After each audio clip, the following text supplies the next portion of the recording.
It's 8 p.m. You're in the zone, completely locked in on your game, and suddenly, boom, your PC is screaming like a dying animal, and you're watching your temperatures climb to 95 degrees while your entire build just freezes, and there goes your whole evening, right down the drain. Yeah, that's happened to all of us, but not anymore. Today, we're fixing that forever. Stock coolers. The uncomfortable truth. That little aluminum thing they throw in the box, stock cooler. It's basically free. And here's what happens. You put it on your CPU, it spins some air around, and for about the first 5 minutes you think, hey, this is actually fine. I can browse YouTube, check my emails, maybe scroll through Reddit without any problems at all, and your PC is sitting there perfectly cool at 35 degrees, running like a dream.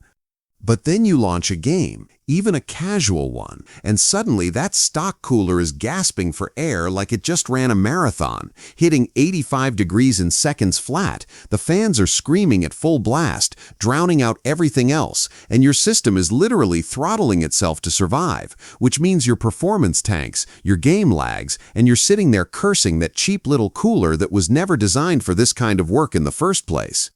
Here's the wild part, though. There's a tower cooler, and it changes everything about how you experience your PC forever. Tower air coolers, your game changer. Imagine a tall tower made of aluminum fins stacked on top of each other.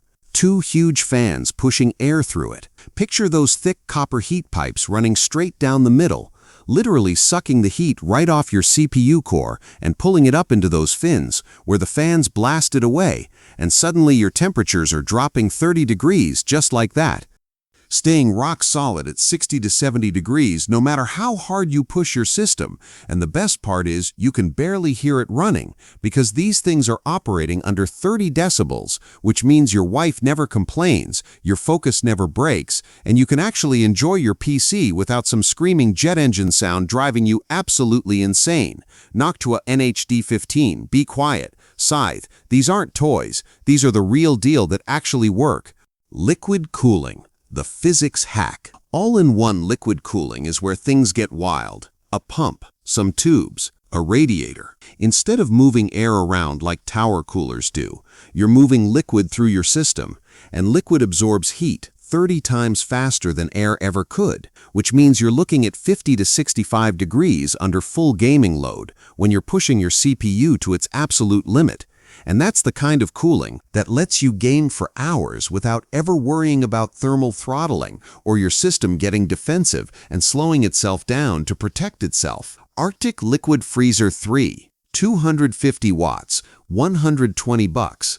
That's legitimate cooling, but here's the reality nobody talks about. That pump is going to wear out eventually, probably 5 to 7 years, and when it does, you'll hear it humming before it completely fails. Custom loops and hybrids, the practical wisdom. You can build a custom loop yourself if you've got the patience.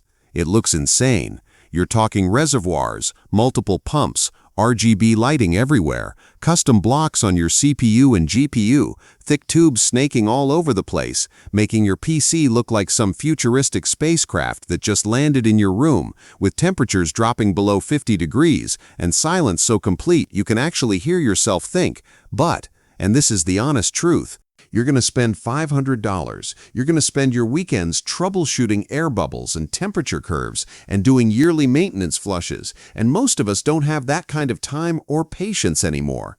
But 2026 brought hybrids, not full custom, not just AIO, the sweet spot that actually makes sense for regular people. $150, 55 to 70 degrees all day, 0 yearly maintenance, just set it and forget it.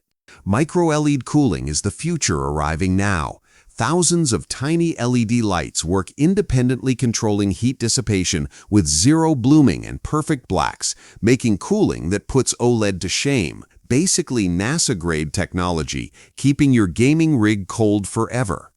The real talk. Nobody expects. I built 2 PCs last year with completely different cooling setups, just to see which one actually wins.